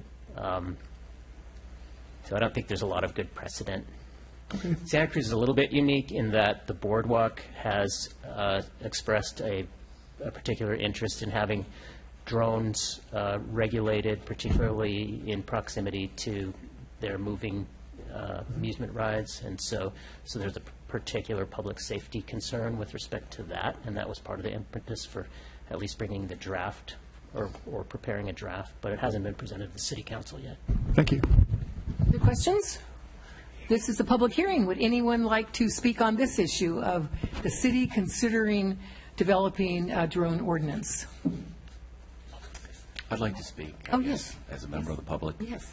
So if this hasn't been an issue of a large complaint or public outcry, and there hasn't been a demonstrated safety concern, I know we can make an ordinance, but just because we can, do we need to? Shouldn't we wait until this is an issue? Do we have to overregulate our population? Thank you. Any other comments? Good evening. Hi. Yeah, drones are really interesting. I have noticed a few down in the village over the past year, but I don't think it's at a point now where it's annoying anybody. The most annoyance I get is the noise. But I know they're developing some new drones with very quiet silence, but I don't think it's a real issue right now, and I'd hate to see us impose an ordinance that can't really be enforced at this point. I think it's just, I would put it on the shelf and see what happens with some other cities. Thank you very much. Anyone else like to speak? Then I'll close it back, close the public hearing and bring it back to the council. I noticed some drones, or a drone last year at the Begonia Festival flying low around the floats. We contracted a drone to take pictures, as well as at the car show. We contracted someone to actually do drone footage of the crews coming into the car show. So those drones, flying as low as they were, had a specific purpose and had a beneficial nature. And I would have to agree with the two speakers. At this time, we don't want to be in the forefront of crafting a drone ordinance, and wait and see. And certainly, we can certainly respond to isolated complaints of privacy. If someone is flying a drone and it's looking into someone's window, most certainly they're going to call the police and ask for something. But a few calls for service, and two of them being just questions, I just don't see the need to bog us down in another ordinance. Just my thoughts. Yeah, I pretty much agree with Councilman Termini. I know that someday we're going to have to address a drone ordinance. I can see exponentially it's going to get to where there probably will be a problem. I know that they're used, especially on coastal cities, for doing real estate appraisals, so people can get a vantage point that's not accessible in regular neighborhoods. So I know there's a positive. I also know that I have some concerns about just, in addition to security, privacy, security. So I think the prudent, everybody seems to have touched on it. This is something I think we need to let evolve. I'd like to see a couple other cities come up with a couple plans and see how they're implemented, and then let us tag onto those rather than waste staff time trying to do this now. I don't think the numbers are there. I agree. I do see that we will need to address this at some point in the future, but as mentioned, probably not necessary right now. In fact, one of the members of the citizens group that's looking at the erosion on Depot Hill Bluff uses drones to take video of the erosion and compare it to previous videos, and it's been really beneficial. So I agree that if there's any concerns or problems with drones in terms of privacy, that those can be addressed as they come along, and perhaps once it's determined that it's a bigger issue, then that's something that we can look into. I was on a job where a roofing contractor brought a drone out. Instead of clambering up on this commercial building with a tile roof, did his roof inspection from the ground and prepared a bid. So I'd kind of like us just to follow it, just because I think it will be a problem here. I want to be ready to go when it happens. When people are down here yelling at us about, privacy issues and stuff like that, we can say, yeah, we've been following it, and yet, pull out something from another city and get ready to go. Maybe we can direct Tony to just stay on top of, he'll be the first one to know. Something simple, easy, and also it's going to, of course, involve public education to tell people that, no, you may complain, we may not be able to find the person, so, we're concerned about it, but it is going to be a tough one to address. Okay, any action tonight? Just receive as information. Okay, the next item is item D, the general government discussion of youth membership on city advisory boards, and I wanted to welcome Central Fire Chief Steve Hall. Thank you very much for coming tonight. If you want to say anything about drones, you're welcome to, or anything else, any advice you can give us for what your department needs and how they can help you with seeing fires or not, and where you might see it might be a privacy issue, and give us some guidance of where to go with this. Thank you, Mayor, members of the council. It's good to be back. I took a small time off. I had a fractured foot that I was on crutches and couldn't really get around for a few weeks. We do use drones in the fire service. Locally, Central Fire has a drone that we use for photography. CAL FIRE is pretty much our mainstay for drone regulations. We do enact what we call TFRs, or temporary flight restrictions, in the event of a fire up in the wildland areas. You're not allowed to fly a drone into a fire or around a fire. Can they be shot down or taken down? We don't recommend that, but yes, they can, because it impacts the aircraft that are actually trying to fly around and put those fires out. We are, in fact, watching from a fire district association in California drone regulations, because this has become a mainstay. And there's hundreds, if not thousands, of drones out there on every emergency incident that we go on, especially the larger fires. So we'll keep you posted, and we'll keep staff posted, and I appreciate working with the city attorney and seeing what we can come up together on that. Is there, if we did have a problem with somebody's drone, is there anything electronically you can get to zap it to maybe come down or anything? There is technology out there right now that you can bring down a drone, and the chief and I were just discussing that. So it's out there. But enforcement is going to be extremely tough for our city and our district as well. What's the smallest size that you probably would have seen around here that hobbyists are using, or the people on the cliff? What size are they using? Yeah, the smallest one that I'm aware of is 18 inches, and that's from propeller to propeller. Our particular drone is about 30 inches in diameter. And what scares me the most, I think, is coming up with a quiet or a silent drone. We're not going to be able to hear them come in or see where they're at. So be something to watch. Yeah, good. Any questions of the chief? Okay, thank you very much. Thank you for being here. Okay, so we'll go on to D, the youth membership and city advisory boards. So our city clerk, Linda's going to be presenting this one. So Linda. Yes, this is in response to discussions that came out of the budget. During the budget hearings, there was interest in looking at opportunities to encourage more youth involvement, and that really sounds quick and easy, and is not.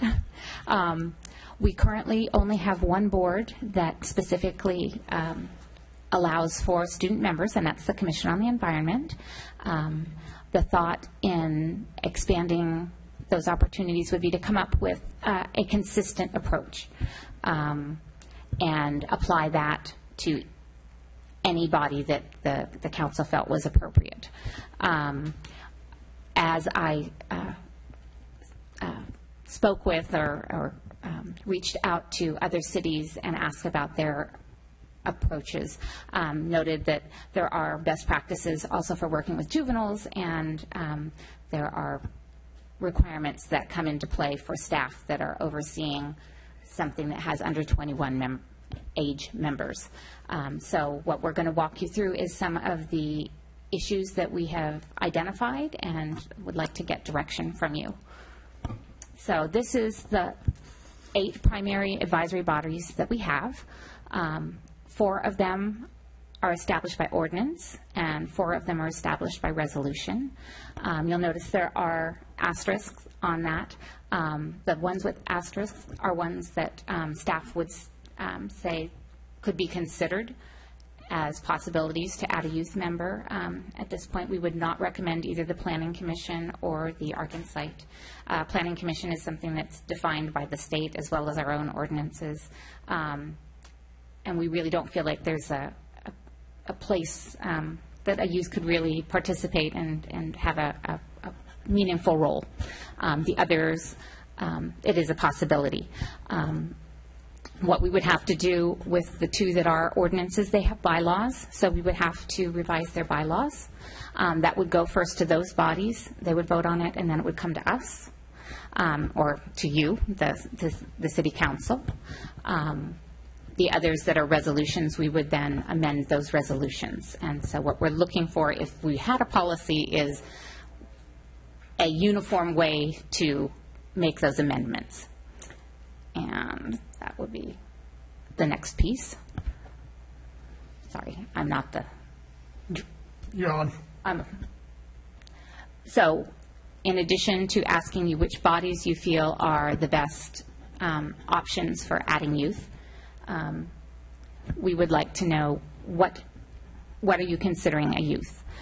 This year, with the Commission on the Environment, we had someone come in who is a student at New Brighton and became aware of the fact that this is fairly young, and we did ask them to have their parents sign a consent release of liability, but the standard practices when you're working with younger members, we really would like to have guidance and have something in place. So depending on what ages you would recommend might have influence on how we would word things and where you feel they could participate well. I will say that the input that I've had from the staff person for the Commission on the Environment is that the middle school student has been a welcome and helpful participant in that process. The other is voting status. We do have a recommendation, should you on this, that it be non-voting. Most of our commissions are set up to have an odd number and a quorum. Having a voting member that does not show up or that we are in the process of recruiting for can force you to cancel a meeting for lack of a quorum. So we do feel like it's not a position that, that we would want to add as a voting member. Residency requirements, because we only have one middle school here, and the thought is if we're doing a greater outreach, I based this a recommendation somewhat on the Library Advisory Committee, which is the 2-mile radius. So that's where this recommendation came from, but it is certainly welcome to additional input and council discretion.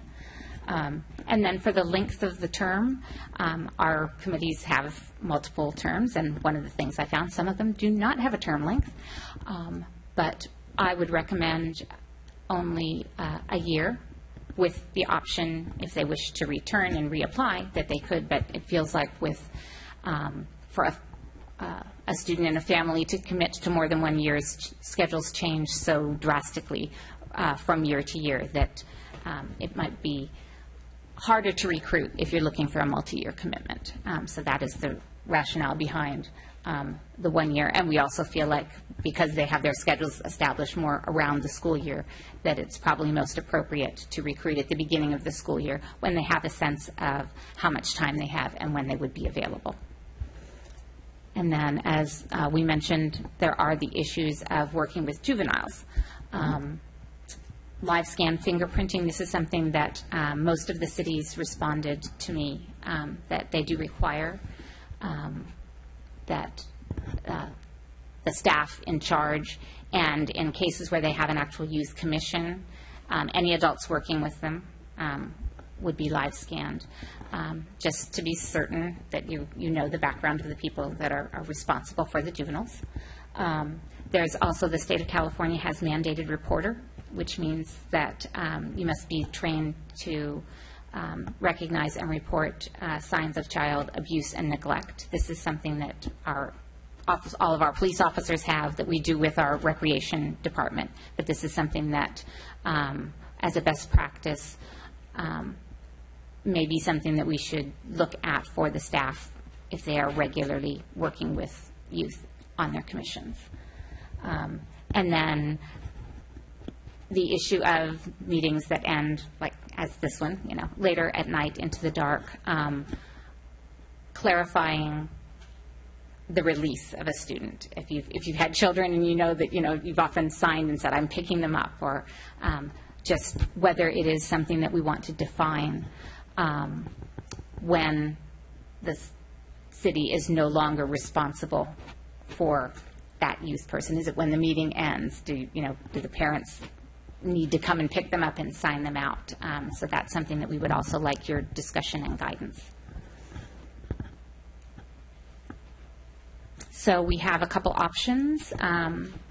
One is if you feel like this is something that is worth pursuing, and you want to delve into the issues of having staff responsibility, that's option A. So we would develop a policy, go back to those areas that we've talked with you, get guidance, and develop a policy that addresses all of the different elements.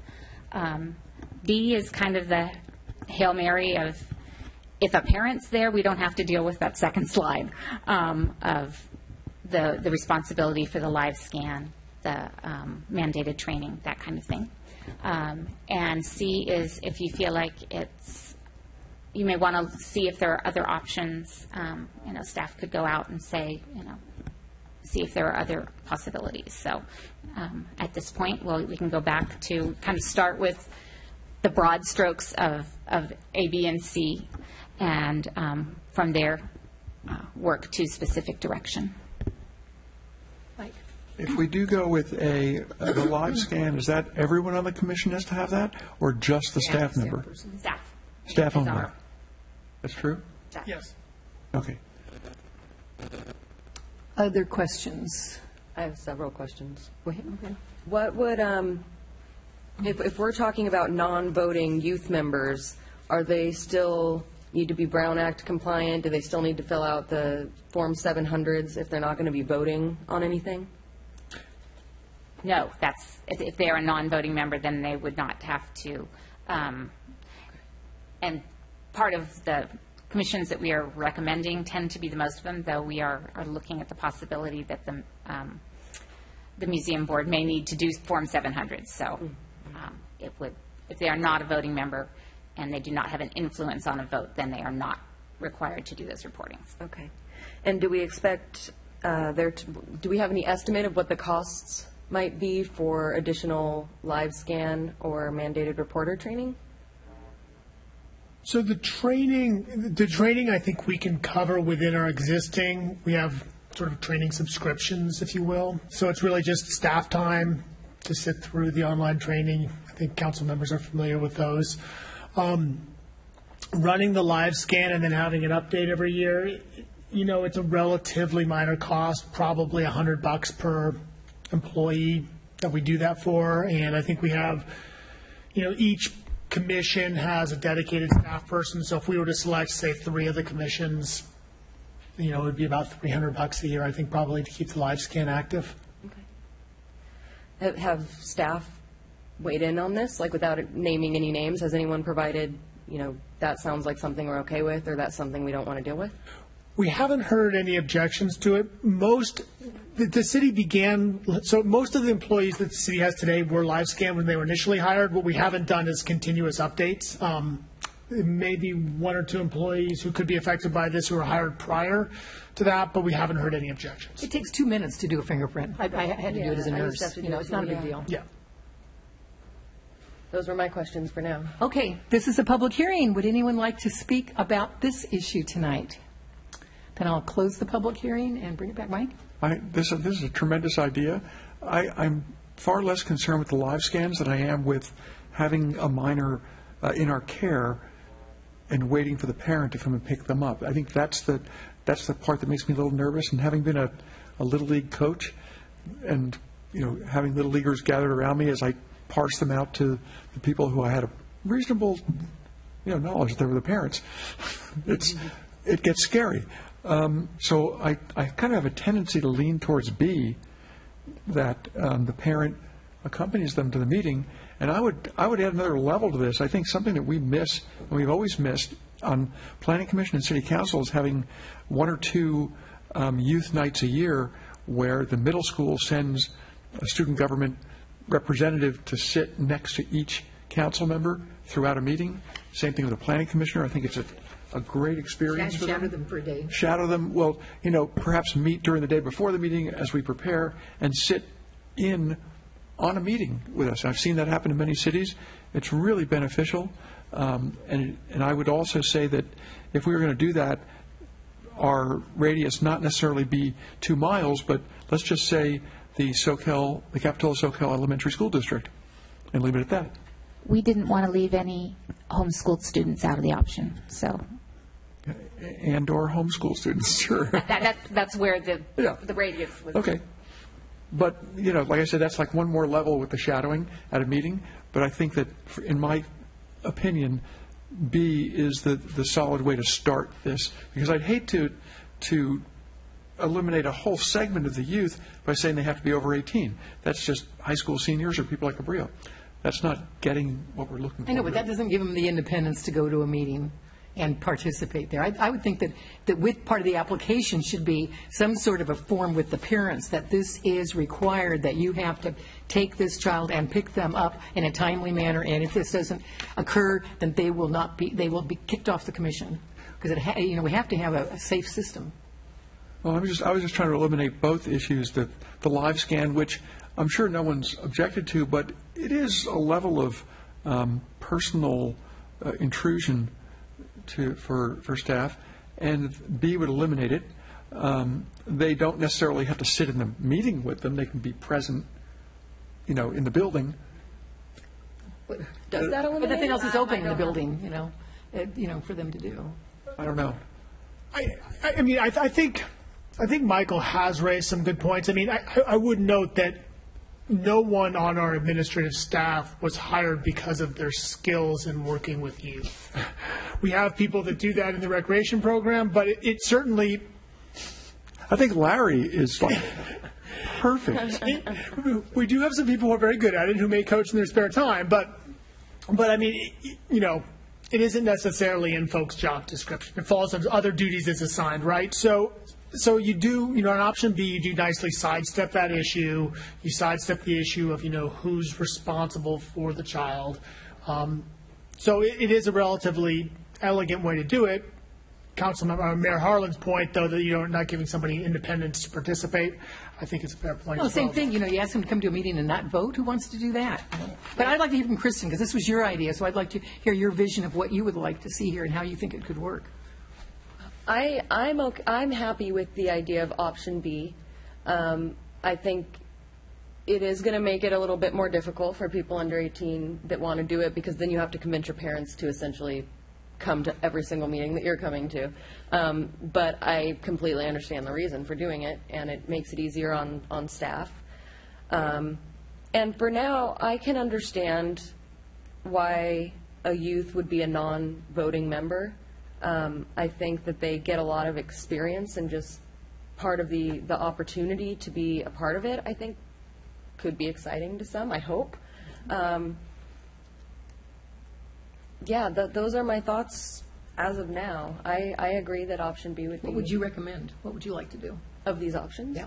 Yeah, I think we could go with option B. I think it makes it... And if it turns out that no one applies, no one wants to do this, or no one can do this because their parents don't want to come, then maybe option C is our backup option, is we look at something else, and maybe this... Or option A. I mean, you could... Or option, yeah. Maybe, set a time, after the first school year round, we come back and reevaluate and say, did that work? And if not, what would? Yeah, it'll be a work in progress. Yeah, I'm sure. Yeah, I kind of in the general flow. I look at this obviously as a trial program. We're going to see how this works. I appreciate the concept. I'm a little concerned about middle school. I guess maybe I feel more comfortable if somebody was in high school. I just want to feel like they're actually contributing. And I'm not saying that the person on the Commission on the Environment isn't, because they very well may be. I'm also concerned about how many committees we're going to try this on. And I think that I can see some obvious places where it's a good fit. Somebody on the library would be a great place for youth involvement, because I'd want to feel like they're there and they're actually contributing something. And definitely with our library, a big portion of the library, half the library is youth, or more. So that seems like a good fit. I was trying to follow the list you had up there, Linda, with which ones cause some are resolution, some are ordinance, some are easier to acquire. There we go. So the library seems easy. It's a resolution. Is that correct interpretation? It's easier with resolution than Resolutions are the easiest, Right. yes. I don't necessarily see traffic and parking. They're not driving. I mean, that one I don't get. My other one was, I like the museum, but that's an ordinance, so I don't know how difficult that becomes. And the other one was art and cultural. So those are the ones that I felt they would contribute something. I'm very strong towards getting someone at art and cultural, regardless of it needing Look an at the ordinance. artists we have it from New Brighton Middle School on the walls in the back. That's a no-brainer. I mean, those three are the ones that I felt like it would be a good home to have, in addition to the Commission on the Environment, so we'd have a total of 4. And the three that you were saying was art and cultural, History, and library, and art and cultural. I will say that there is some work with the history, but it's one of those, as I was looking at the History Museum, their bylaws need to be revised anyway. Steve, so advice for us? That worms. So I attend probably 80% of the Commission on the Environment, although Danielle runs it for me. The youth member there, I believe, and I'm trying not to give personal things away, single-parent family with 2 children. So she's come a couple times and had her siblings sitting through the meeting, and I just want to make sure we think of that as if we're going to require the parent to be there. It's not always convenient. It's worked. I mean, it turns out that our staff member knows the family personally, so it's kind of worked out that way. But that is a concern to have, to tie the parents up along that way. Thank you. Thank you. Well, would the Commission on the Environment's youth member the age? Middle school? Middle school. We actually have one in We each. actually have middle school and a high school. So right now, we're kind of tap dancing around the requirements as it is. Yes, we research the best practices Comforting. after the fact in that case. So in the case of a situation like that, you know, the requirement could simply be guardian, and we could have a mechanism by which staff could assume guardianship, if you will, of an individual. So Or there may be an older sibling that would be willing to come with the younger sibling, you know? Can we do parent or guardian, parent-approved guardian? Or designated guardian? Yeah, I mean, I think we could have a parent-approved guardian or parent-approved adult or something along those lines. I think that we could work with that in a situation where it doesn't necessarily have to be the parent. They could send the sitter. It could be someone else over 18 who's responsible for the child. That seems reasonable.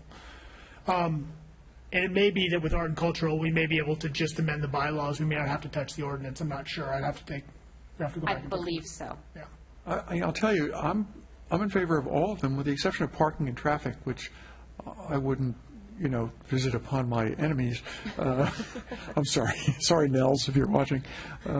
He's my appointment. I think they're all applicable. I'd really like to see someone from middle school or high school attend finance advisory. I think it would be enlightening for them as well as ourselves. I imagine a simple trial period. I was trying to just limit a year.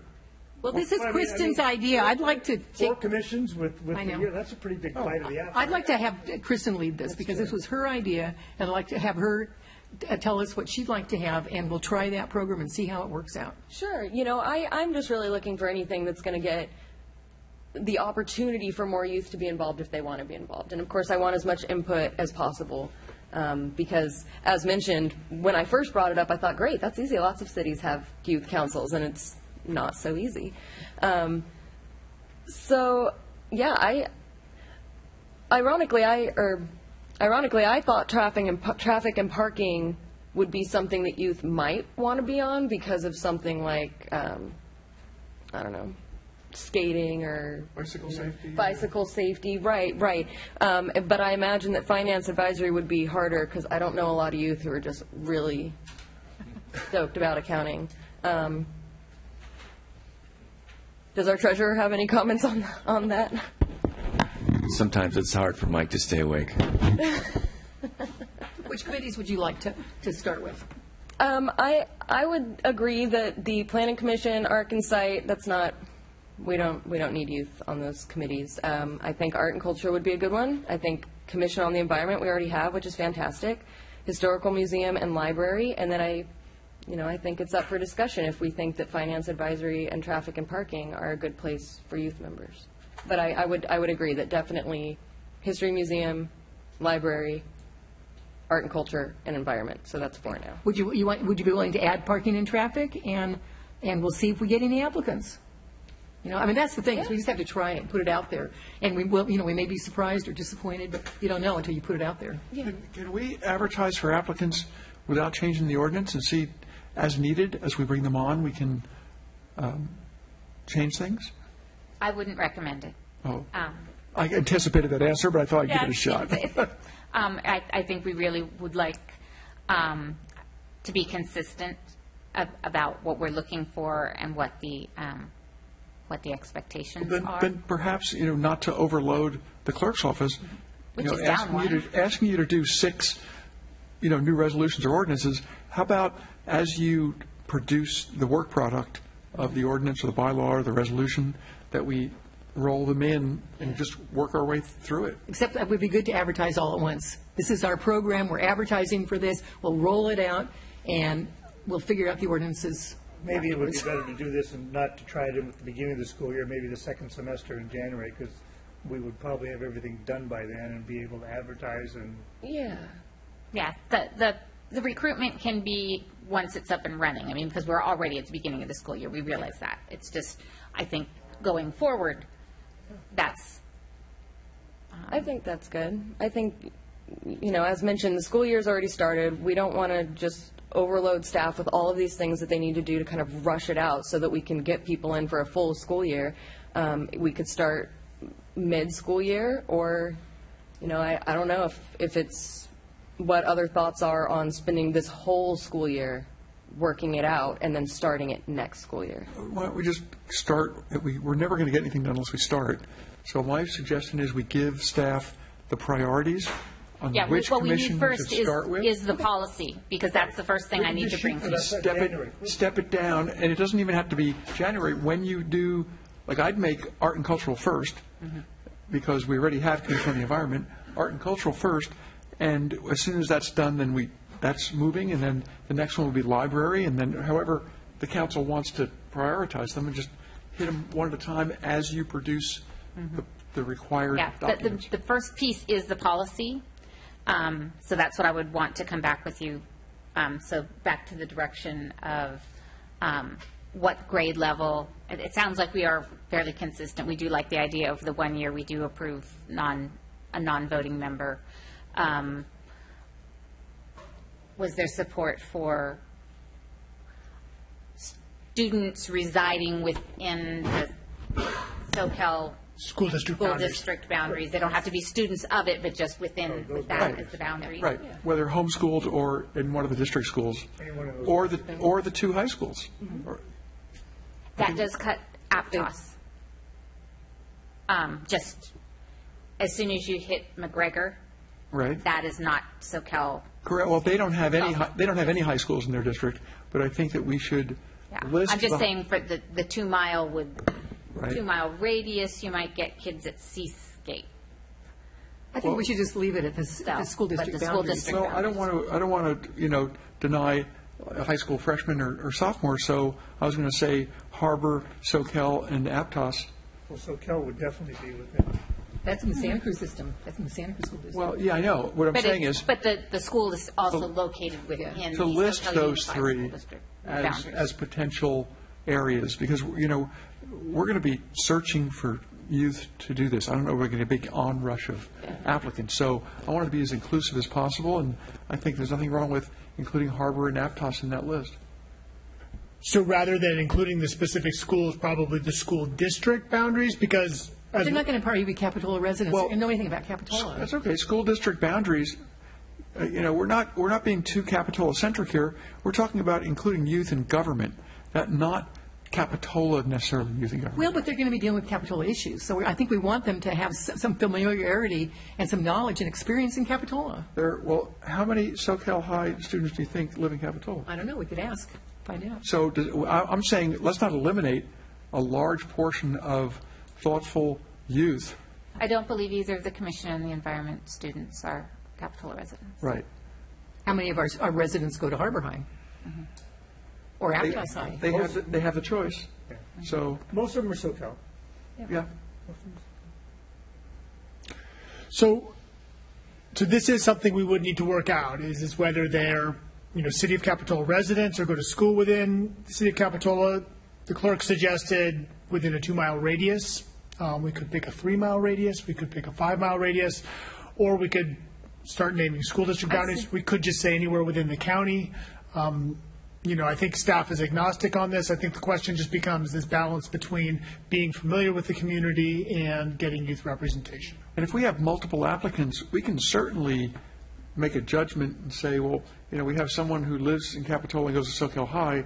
We may choose them over someone who goes to Aptos and lives in Aptos. So we still have that ability. I'm just trying to cast the net out more broadly so that we have potentially more 3-mile radius response. Well, I was going to say 2-mile radius, but include all the schools. Right. That gets everybody. So they're going to live close, they're going to know the community and be able to give us some good information, but whatever high school they go to doesn't matter. Right. The challenge with listing the schools is where do you stop? Because there's the bigger schools, and then there's private schools, and then there's You got to home stop schools. somewhere. Just stop there. Just do 3 Stop. miles. Yeah. 3 miles is going to bring in Harbor. It's going to bring in SoCal. Right.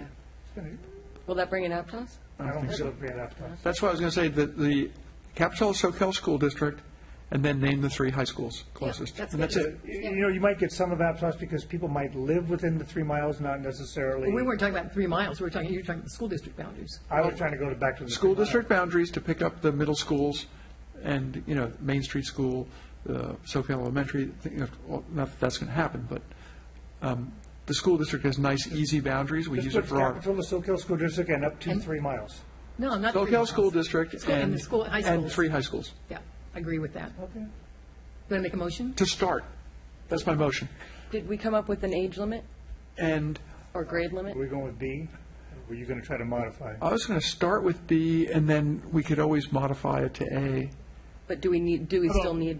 B, or with someone over 18 who's responsible for it. Yes. Correct. Right, we can So- figure out the But we phrasing. don't have any limit on, like if you're a 7th grader and you're 12? Right. We're okay with that? Yeah. Okay. So There's no lower limit?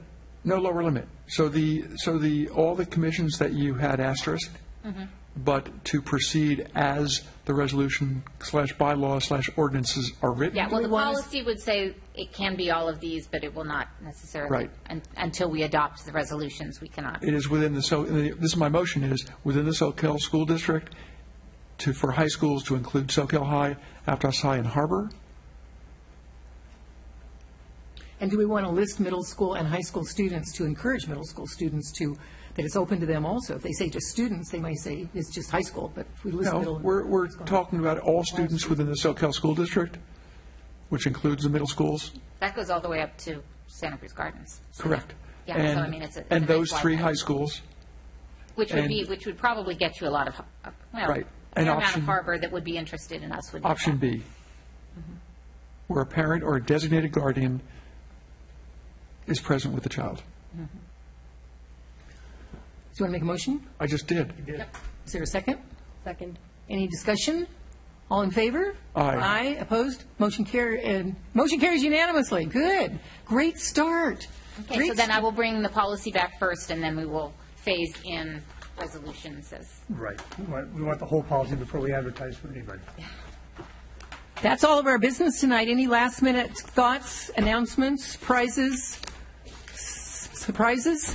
Then we are adjourned. And thank you all very, very much for being here tonight and watching.